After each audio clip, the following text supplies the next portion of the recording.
Did you have the guy is it a Navy pilot? Commander Fravor. Okay. Did you have him on? Yeah, I think. Yeah, but two guys, Ryan Graves and Commander Fravor. Both of them were fascinating.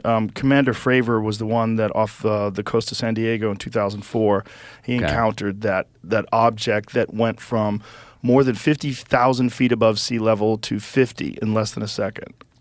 Yeah, they have no idea what it did. It was blocking the tracking systems. They got visual. They saw it visually. They have footage of it. They have video footage of it. Multiple jets encountered this thing, and when it zipped off at insane rates of speed, it returned to their cat point. So the place where they were supposed to go meet up later, it went there. Like, I know where you're going, bitch. Wild. Yeah.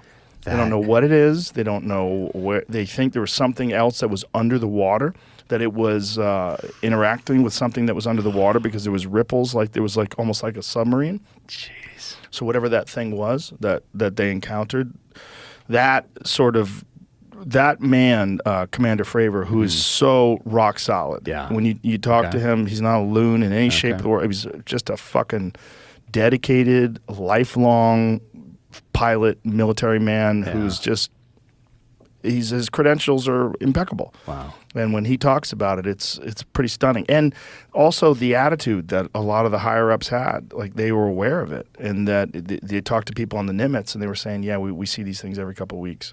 And those guys say that some of the things they saw were classified? Really?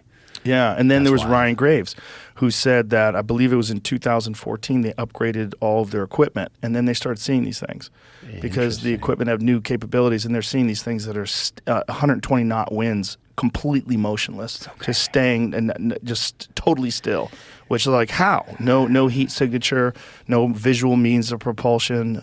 They don't know what the fuck these things were doing, moving at insane rates of speed occasionally, shadowing them. They try to find them. They try to catch up and they take off.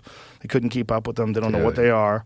There was crazy. Something that was a cube inside a sphere. Did those guys write books, or did they? I forget. Did one of them write a book about it? Or just talk about it? I don't know if any of those guys wrote a book. Yeah. But Commander Fravor, I first saw him on Lex Friedman's podcast, and then I had him on mine to talk to him about it. But it is a fascinating encounter. Where did you get into UFOs and all that sort of thing? Oh, I don't know. I think since I was a kid. It's just fun, you know, just because I think it's interesting. And then I got obsessed with the Roswell crash, and then, reading all these different books about it.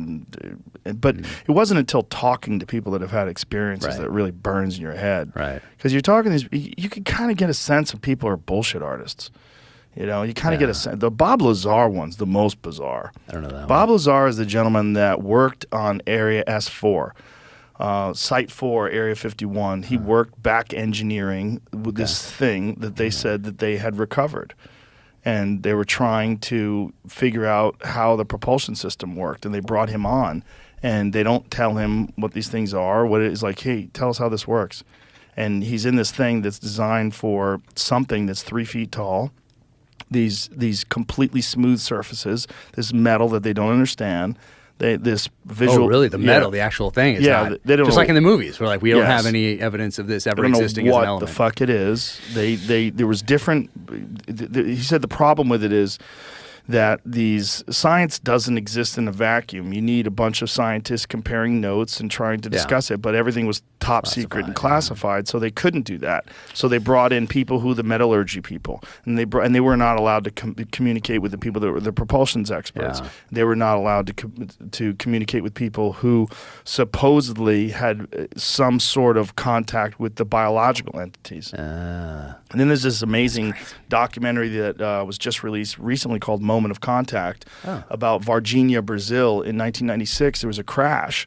And not only was it a crash, but there's a crash and these bodies. One of them was alive and injured. This soldier picked this thing up. They carry this thing to multiple different hospitals.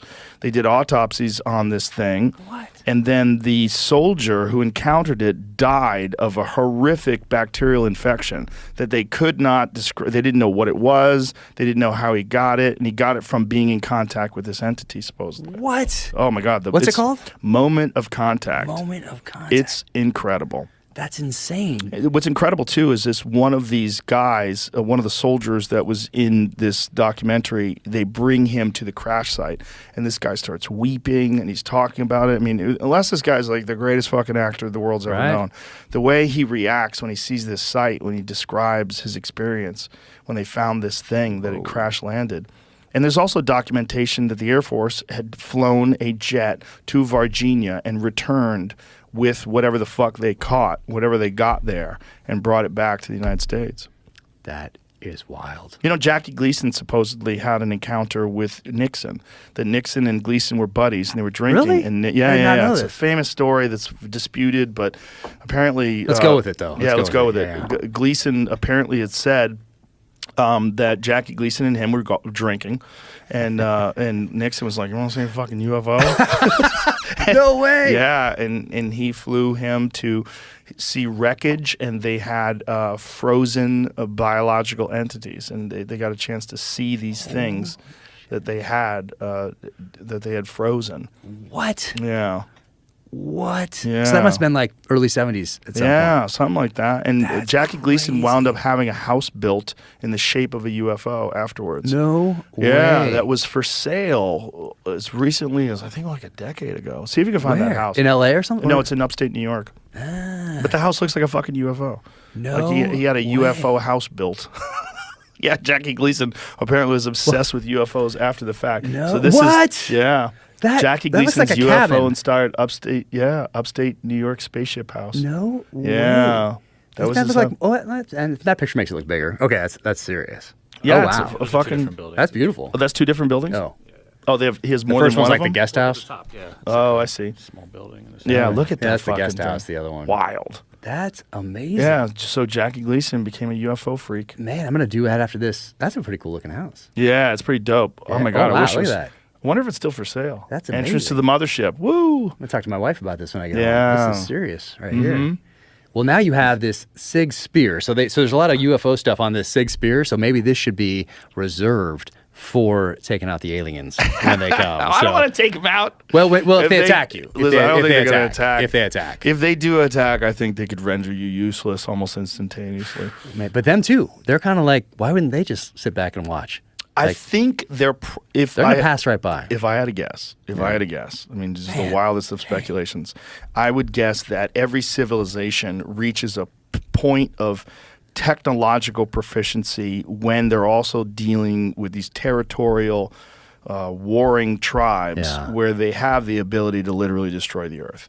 And that if this is a natural course of progression for intelligent beings, they get to this point, there's a transition where it gets very dangerous.